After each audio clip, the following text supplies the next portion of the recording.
Burkina Faso, le pain est partout. Près de 600 000 baguettes sont consommées chaque jour. Mais derrière ce quotidien se cache une forte dépendance au blé importé. 193 000 tonnes par an, soit plus de 42 milliards de francs CFA. Avec les crises mondiales, cette dépendance devient risquée. Alors, comment produire du pain avec moins de blé?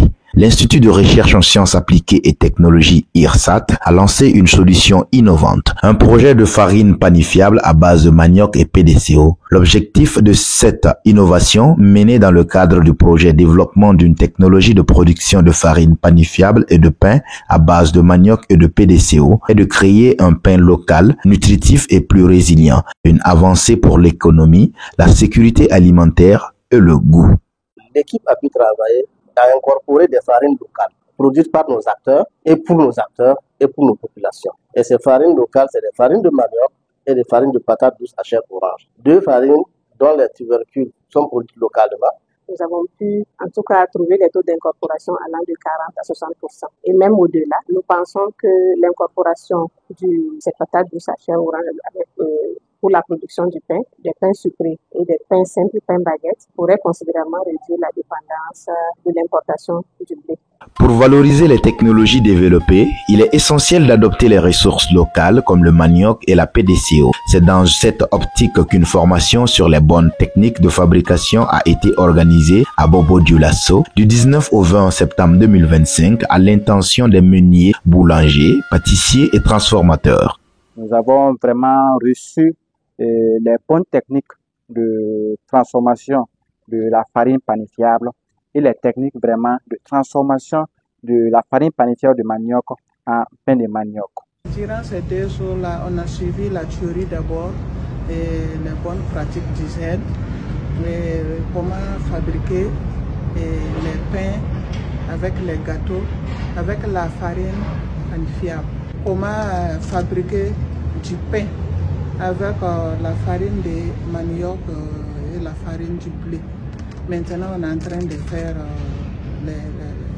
les pains sucrés avec la patate douce PDCO et avec la farine du blé aussi. Cette session est née d'un besoin réel, porté par une demande déjà bien présente et qu'il était impératif de satisfaire. Avant cette formation, il y a beaucoup de gens qui nous ont approchés pour demander des farines pour aller faire des essais de transformation du pain de manioc. Mais il faut savoir qu'on avait un peu de difficulté pour pouvoir livrer de la farine qui était vraiment adaptée à cette transformation-là. À l'issue de cette formation, les bénéficiaires ne rêveront plus la transformation, ils la concrétiseront. Fort de leur maîtrise des procédés et des matières premières locales, ils se projettent désormais comme des moteurs du changement au cœur de leur communauté. Ça va ajouter encore une valeur ajoutée aux produits dérivés du manioc.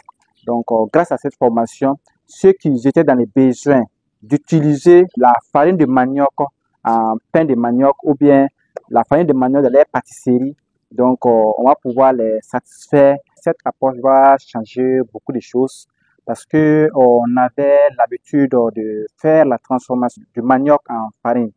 Mais cette farine n'était pas vraiment appréciée par les boulangers. On ne suivait pas les différents règlements de transformation. Donc, du coup, à travers cette formation, nous avons vu d'abord les bonnes pratiques d'hygiène en ce qui concerne la transformation de la farine panifiable. Donc, ce qui va nous permettre vraiment de produire de la farine de qualité et de mettre à la disposition de ceux qui sont dans les besoins pour pouvoir utiliser dans les... Ça va nous permettre aussi de diminuer le taux de chômage, le taux de pauvreté, et puis ça sera une innovation. En tout cas, c'est une innovation pour permettre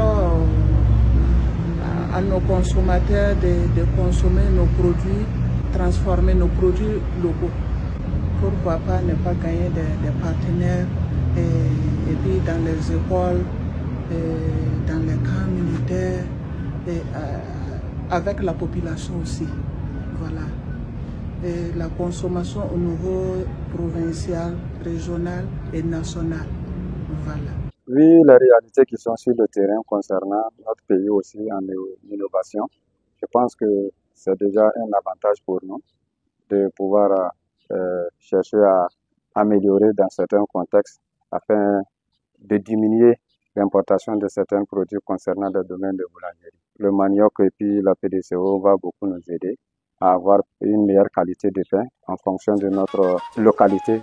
En incorporant la patate douce à chair orange et le manioc dans la fabrication du pain, on transforme nos ressources locales en levier de nutrition et d'innovation. Ces ingrédients à la fois accessibles et riches en potentiel ouvrent la voie à une boulangerie plus saine et enracinée dans le terroir. Et pour que cette dynamique porte ses fruits, les responsables de l'IRSAT s'engagent à accompagner les bénéficiaires avec un suivi post-formation. L'introduction de la patate douce à chair orange dans la formulation du pain, je pense, est une opportunité pour le Burkina de valoriser ses ressources locales et réduire la dépendance face à l'importation du pain.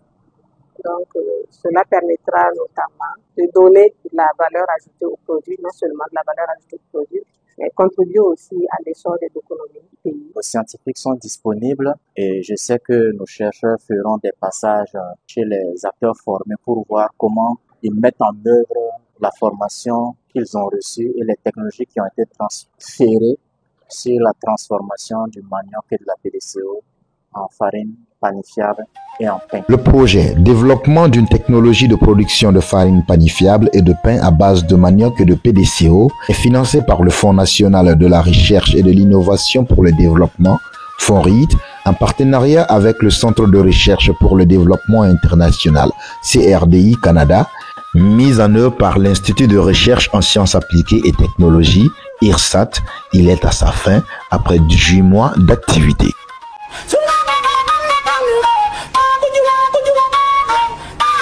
Could you